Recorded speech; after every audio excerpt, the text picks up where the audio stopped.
زمانے میں لوگ اپنے اوپر کوئی مشکلات آتی تو پریشان ہوتے تھے. آج ہم خود کے دکھ سے نہیں, دوسروں کے سکھ سے بے چین ہیں. کوئی بندے کو پریشانی آتی ہے تو ہم سمجھتے ہیں کہ وہ اس کے گناہوں کی سزا ہے, لیکن اگر کوئی پریشانی ہم پر آتی ہے تو ہم سوچتے ہیں کہ یہ اللہ کی آزمائش ہے. جو بھی بری چیزوں کا آپ لوگ نشہ کر رہے ہو, جس بھی چیز کا آپ اپنا ٹائم برباد کر رہے ہو, دیکھو نشہ کرنا پسند ہے تو ایجوکیشن کا نشہ کرو نا.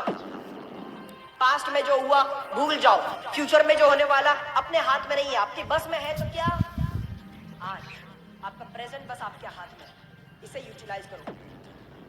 حسن صورت ایک وقت تک کے لیے چمکتی ہے, لیکن حسن سیرت کو اگر آپ سنوارو گے تو وہ آپ کو دنیا میں چمکائے گی اور آخرت میں اندھیرے کا چراغ بن جائے گی آپ لوگوں کے لیے انشاءاللہ. کیا کوئی ایک چھوٹے سے بیج کو دیکھ کے بتا سکتا ہے آج ایک چھوٹا سا بیج کل جا کے بہت بڑا عالیشان برگد کا پیڑ بن جائے گا؟ آج ایک چھوٹی سی کی گئی ہوئی سگنیچر کوئی بتا سکتا ہے کہ کل جا کر بہت بڑا آٹوگراف بن جائے گا, famous?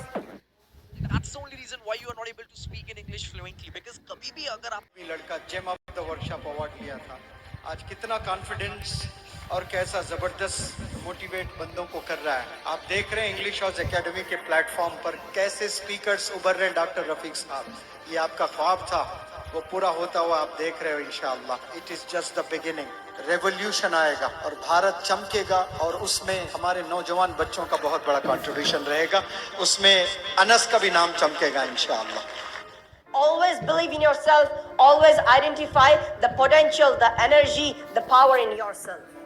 And never mind the taunts of the people. If there are many people who are demotivating you, decreasing you, then don't worry. Even if your own family, your own relatives, friends and family are demotivating you, then don't worry, my friends, because there were many prophets who had gone through this phase. اپنے خود کے بھائیوں نے ڈھکیل دیا تھا کنویں میں حضرت یوسف علیہ السلام کو. حسد تھی, جلن تھی, خود کے بھائیوں نے ڈھکل دیا, خون تھا خود کا, پھر بھی ڈھکل دیا, کنویں میں ڈال دیا. حضرت ابراہیم علیہ السلام کو دنیا کی سب سے بڑی آگ, کھولتی ہوئی آگ تھی, جہاں پہ اڑتے ہوئے پرندے اس آگ کو دیکھ کے نیچے گر رہے تھے. اتنی بڑی کھولتی آگ میں حضرت ابراہیم علیہ السلام کو ڈالا گیا, لیکن ان کو خود پہ اور اللہ پہ یقین تھا, تب جا کے اللہ کی مدد آئی. اگر آپ لوگ ایک ایسی سچویشن میں ہیں جہاں پہ آپ کو سمجھ نہیں آ رہا کہ ابھی کیا کرنا ہے, کون سے راستے سے نکلنا ہے, کون سا راستہ اپنانا ہے, یاد کرنا حضرت یونس علیہ السلام کو کہ جو مچھلی کے پیٹ میں نہ جانے کتنے سال تک رہے, لیکن بس اپنا ایمان پکا ہونے کی وجہ سے آج ان کا اگزامپل میں آپ لوگوں کو دے پا رہا ہوں. لوگ آپ کو تانے مار رہے ہیں, لوگ آپ کو تانے کس رہے ہیں, آپ کو نیچا دکھا رہے ہیں, آپ کی ٹانگ کھینچ رہے ہیں, بھرا بلا کہہ رہے ہیں, تو ڈرنا مت, کیونکہ آپ اس دور سے گزر رہے ہو جس دور سے ہمارے نبی اکرم حضرت محمد صلی اللہ علیہ وسلم گزرتے. جب بھی راستے سے جاتے آس پڑوس والے کنکر سے مارتے, لہو ان کے باڈی سے گرتا تھا, اتنی شدت والی درد سے انہیں گزرنا پڑتا تھا, پھر بھی ہمارے نبی ان کے لیے ان کو بیک آنسر یا پھر ان پر حملہ ور نہیں ہوتے تھے, بلکہ انہی کے لیے دعا کرتے تھے, انہی کی مغفرت کے لیے دعا کرتے تھے. ویسی پرسنالٹی ہمیں بننا ہے آج کے دن, ویسا مائنڈ سیٹ, ویسا جوش, ویسا دماغ, ویسا اپنے اندر کیریکٹر ڈیولپ کرنا ہے. پہلے کے زمانے میں لوگ اتنے پاورفل, اتنے اسٹرانگ ہوا کرتے تھے, لیکن آج ہم بہت ویک ہو چکے ہیں, پوری طرح سے کمزور ہو چکے ہیں. میں فزیکلی بات نہیں کر رہا ہوں, mentally we are weak. Mentally ہم پوری طرح سے ڈسٹروائے ہو چکے ہیں, ہماری سوچ نہ جانے کس قدر گر چکی ہے. پہلے زمانے میں لوگ اگر اپنے اوپر کوئی مشکلات آتی تو پریشان ہوتے تھے, آج ہم خود کے دکھ سے نہیں دوسروں کے سکھ سے بے چین ہیں.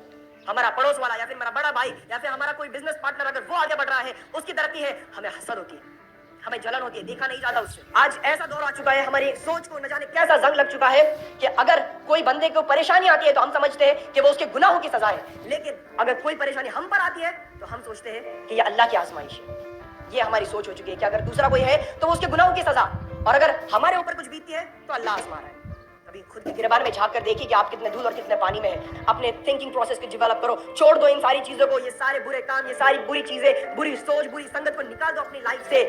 ڈیولپ کرنا شروع کرو اپنے اندر کے سکلز کو, اپنے اندر کے ٹیلنٹ کو, کیریکٹر کو ڈیولپ کرنا شروع کرو, اپنے اندر کے اخلاقیات, ادب کو, ان ساری چیزوں کو آپ ڈیولپ کرو. اپنے اندر ایک نیا بندہ پیدا کرو, ایک نیا جوش لے آؤ. نہ جانے میری کتنی ساری بہنیں ہیں یہاں پہ, سب تو نہیں پر کچھ ضرور ہوں گے جو نہ جانے آئینے کے سامنے کتنے کتنے گھنٹوں بتاتے ہیں. چہرے کے اوپر اللہ نے اتنی اچھی خوبصورتی دی ہے, اس کو بگاڑنے میں لگے رہتے ہیں, گھنٹوں گھنٹوں بیت جاتے ہیں آئینے کے سامنے. لیکن یاد رکھنا, حسن صورت ایک وقت تک کے لیے چمکتی ہے, لیکن حسن سیرت کو اگر آپ سنوارو گے تو وہ آپ کو دنیا میں چمکائے گی اور آخرت میں اندھیرے کا چراغ بن جائے گی آپ لوگوں کے لیے انشاءاللہ. ادب اور اخلاق, رسپیکٹ کے ساتھ ہر ایک سے پیش آؤ, چاہے وہ چھوٹا ہو, چاہے وہ بڑا ہو, چاہے وہ قد میں بڑا ہو یا پھر کوئی بھی ہو, رسپیکٹ دکھاؤ, کیونکہ جب آپ